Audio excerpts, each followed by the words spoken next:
যাদবপুরে স্টেশন সংলগ্ন এলাকায় গতকাল উত্তেজনা ছড়ালো। হকার উচ্ছেদ করতে গিয়ে বিক্ষোভের মুখে পড়তে হলো পুলিশকে। দীর্ঘ অপেক্ষার পর লাঠিচার্জ।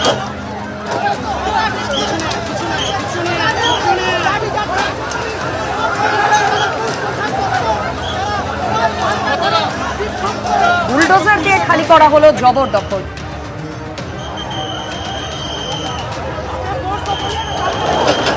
উচ্ছেদ দেখুন, ফুটপাত দখল করে বসে আছে, স্টেশন প্ল্যাটফর্ম দখল করে বসে আছে। তো যেটা সাধারণ মানুষের জন্য আছে, জনজীবন যদি স্তব্ধ হয়ে যায় কটা লোকের জন্য, তাহলে পশ্চিমবঙ্গ এগোবে কী করে? যারা ওখানে বসে আছেন তাদেরকে ভাবতে হবে। অন্য জায়গা দেখুন, সরকারও ভাবছে, কিন্তু এত হাজার হাজার লোক কবজা করে সবার জন্য তো জায়গা দেওয়া সম্ভব নয়। যেটা যেটা দরকার আছে, রাস্তা খালি করা, জায়গা খালি করার জন্য সরকারও ভাবছে, কিন্তু সমাধানটা কি? আগে হচ্ছে জায়গা ছাড়তে হবে। মমতা বন্দ্যোপাধ্যায়ের হাতে এখন সম্বল মাত্র 20 জন বিধায়ক। এবার তাতেও কি ভাঙন ধরাবেন? সংখ্যা নিরিখে নিজেদের আসল তৃণমূল বলে দাবি করা ঋতব্রত বন্দ্যোপাধ্যায়, সন্দীপন সাহারা। জল্পনা বাড়ালেন তৃণমূল থেকে বহিষ্কৃত বিধায়ক সন্দীপন সাহা। বললেন, যারা যোগাযোগ করছে তারা যখন এখানে চলে আসবে সেটা 60-এর অনেক বেশি হয়ে যাবে। যে 58 জন সই করেছিল তার বাইরেও অনেক বিধায়ক যোগাযোগে আছে। সবেধন নীলমণি 20 জন বিধায়ককেও কি শেষ পর্যন্ত রাখতে পারবেন না মমতা বন্দ্যোপাধ্যায়? তার শেষ সম্বলেও কি ভাঙন ধরাবেন? সংখ্যার নিরিখে নিজেদের আসল তৃণমূল বলে দাবি করা ঋতব্রত বন্দ্যোপাধ্যায়, সন্দীপন সাহারা শনিবার সেই জল্পনা ফের উস্কে দিলেন বিধানসভা ডেপুটি লিডার ও তৃণমূল থেকে বহিষ্কৃত বিধায়ক সন্দীপন সাহা। 31 তারিখ যখন মিটিং ডাকা হয়েছিল কালীঘাটে 20 জন পৌঁছেছিল, আর 5 তারিখ যেই মিটিং ডাকা হয়েছে সেখানে 8 জন বিধায়ক পৌঁছেছে। এর থেকেই বিষয়টা পরিষ্কার হয়ে যাচ্ছে যে আগামী দিন যেই বিধায়করা এই 58 জনের মধ্যে নেই তারা কোন দিকে যেতে চলেছে। আমরা হয়তো ট্রিগার, কিন্তু সেই কারণগুলি সবার জন্যই এক। আপনি অনায়াসে সেটা বলতে পারেন যে যারা যোগাযোগ করছে তারা যখন এখানে চলে আসবে সেটা 60-এর অনেক বেশি হয়ে যাবে। পচা মাছের একটা ঝুড়ি থেকে যদি কিছুটা মাছকে আলাদা করে রাখা হয় তাহলে সে মাছ ভালো মাছ বা জ্যান্ত মাছ বা টাটকা মাছ হয়ে যাবে না। তৃণমূল ভেঙে যত রকমের দল হবে তারা তৃণমূলের মতনই হবে এবং তৃণমূলের থেকেও খারাপ হতে পারে। সুতরাং মানুষ আর এইসব দল, উপদল, কোন দল তৃণমূলের মধ্যে, এসব নিয়ে আর ভাবছে না। 2026-এর বিধানসভা নির্বাচনে ভরাডুবির পর তৃণমূলের ছোট বড় মেজো সেজো সব মাপের নেতাদের সবার নিশানায় অভিষেক বন্দ্যোপাধ্যায়।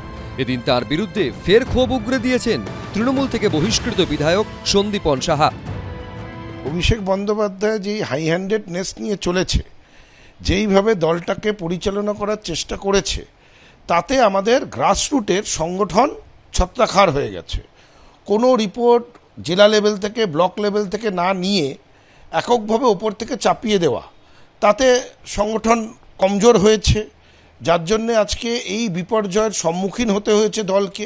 প্রশ্ন তো তাকে করা হবেই। দেখুন, আমরাও তো প্রশ্ন করেছিলাম, তার কোনো উত্তর পাইনি দলের অভ্যন্তরীণ মিটিংয়ে। প্রশ্নের সম্মুখীন তো তাকে নিশ্চিতভাবে হতে হবেই। একদিকে পরিষদীয় দল, অন্যদিকে সংসদীয় দল, কোনো কিছু নিয়েই এখন স্বস্তিতে নেই একদিন ক্ষমতার শীর্ষে বসে থাকা মমতা বন্দ্যোপাধ্যায়। সোমবার ইন্ডি জোটের বৈঠকে যোগ দিতে ইতিমধ্যে দিল্লিতে পৌঁছে গেছেন। সোমবারই সংসদীয় দলে বড়সড় ভাঙনের ইঙ্গিত মিলছে। দিল্লিতে বসেই কি পরিষদীয় দলে আরও ভাঙনের সম্মুখীন হতে হবে তাকে? অনির্বাণ বিশ্বাস, শিবাশিস মৌলিক, ঐশী মুখোপাধ্যায়ের রিপোর্ট, এবিপি আনন্দ। তৃণমূলের সংসদীয় দলে ভাঙনের সম্ভাবনায় কার্যত শিলমোহর দিলেন দলের বর্ষিয়ান তৃণমূল সাংসদ সুখেন্দু শেখর রায়। বললেন, ভাঙন যখন শুরু হয় সেই ভাঙনটা সর্বগ্রাসী হয়। শ্রমিক ভট্টাচার্য এদিন বলেন, যারা ডিজে বাজাবেন বলেছিলেন তারা বাঁশি বাজাচ্ছেন, তাও আবার করুণ সুরে। যখন ধোঁয়া ওঠে আগুন তো নিশ্চয়ই আছে। ভাঙন যখন শুরু হয় সেই ভাঙনটা সর্বগ্রাসী হয়। আগুন যখন লাগে আগুনটা সর্বগ্রাসী হয়। দলেরই বিদ্রোহের আগুনে ঝাড়খাড় তৃণমূলের ঘর। বিধানসভা, পুরসভা, জেলা পরিষদের পর এবার সংসদেও তৃণমূলের ভাঙন স্রেফ সময়ের অপেক্ষা। ইন্ডি জোটের বৈঠকে যোগ দিতে রবিবার দিল্লি গেলেন মমতা বন্দ্যোপাধ্যায়, আর সেদিনই তৃণমূলের সংসদীয় দলে ভাঙনের সম্ভাবনায় কার্যত শিলমোহর দিলেন দলের বর্ষিয়ান সাংসদ সুখেন্দু শেখর রায়। ভাঙনের টের পাওয়ার আগে সেতু বাঁধতে হয়, বোল্ডার ফেলতে হয়, আগুন লাগার আগেই প্রতিষেধক ব্যবস্থা নিতে হয়। যারা পারে না তারা পুড়ে মরে, যারা পারে না তারা ডুবে মরে। मैं वापस आ रहा है। अरे जो गद्दार है उसको गद्दारी करने दो ना, जो अच्छा है निकल जाए निकल जाए, कुछ नहीं होने वाला। मैं खड़ा हूँ दीदी के साथ और सदैव रहूंगा। জল্পনা বাড়িয়েছেন তৃণমূল সাংসদ সৌগত রায়। বিজেপির থেকেও একটা অপারেশন লোটাস চালানো হচ্ছে এমপি ভাঙিয়ে নেবার, সেটা দেখা যাক। আমি দিল্লি এয়ারপোর্টে দেখলুম যে কাকলি ঘোষ দস্তিদার আর সুখেন্দু শেখর রায় দিল্লিতেই পৌঁছলেন আমার সামনেই। লোকসভা ও রাজ্যসভা মিলিয়ে তৃণমূলের বর্তমান সাংসদ সংখ্যা 41। সূত্রের খবর, লোকসভায় 28 জন সাংসদের মধ্যে 24 জনই মমতা বন্দ্যোপাধ্যায়ের পাশে নেই। অন্তত 20 জন বিদ্রোহের জন্য একেবারে প্রস্তুত। শুধুমাত্র 4 জন মমতা বন্দ্যোপাধ্যায়ের দিকে থাকছেন বলে সূত্রের খবর। এরা হলেন কল্যাণ বন্দ্যোপাধ্যায়, সুদীপ বন্দ্যোপাধ্যায়, মালা রায় ও অভিষেক বন্দ্যোপাধ্যায়, যার বিরুদ্ধে বিদ্রোহীদের অধিকাংশের ক্ষোভ।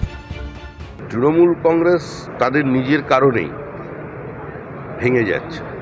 যারা এখানে ডিজে বাজাবেন বলেছিলেন তারা দিল্লিতে গিয়ে বাঁশি বাজাচ্ছেন, আর তার সুরও করুন। দিগ্ভ্রান্ত আশাহত হয়ে কেউ যদি দিল্লির এ প্রান্তে ও প্রান্তে ঘোরাফেরা করে, তাদের সঙ্গে যদি দেখা হয় তাহলে হাই হ্যালো তো হবেই।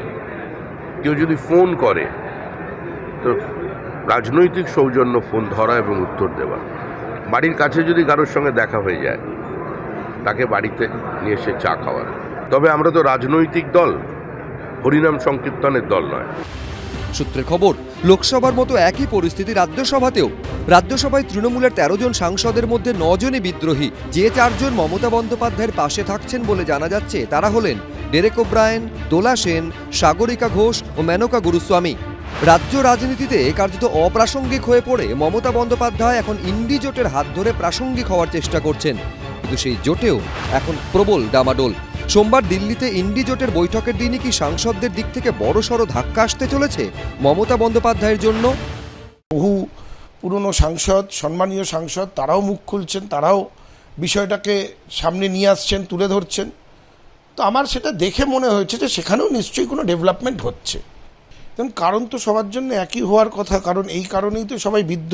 আশঙ্কা করাটা তো অমূলক নয় যে এরকম ঘটনা লোকসভা বা রাজ্যসভা ঘটতে পারে, এটা ভাবাটা অমূলক নয়। কারণ এখানে যেহেতু এটা হতে পেরেছে, এবার তারা হয়তো তাদের মতো কি চিন্তা ভাবনা করছে। বিধায়কদের তো মন খারাপ হয়েছে, সেই জন্য তারা বিধায়কের আলাদা দল তৈরি করেছে।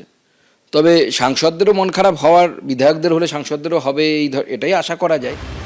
বিধানসভা পুরসভার রাশ হাত থেকে বেরিয়ে গেছে। সংসদীয় দলের ওপর মমতা বন্দ্যোপাধ্যায়ের নিয়ন্ত্রণও কি সপ্তাহের শুরুর দিনই শেষ হয়ে যাবে? অপেক্ষা সেটাই দেখার। সত্যজিৎ বৈদ্য, শিবাশিস মৌলিক, অনির্বাণ বিশ্বাস, এবিপি আনন্দ। এবিপি আনন্দ, এগিয়ে থাকে, এগিয়ে রাখে।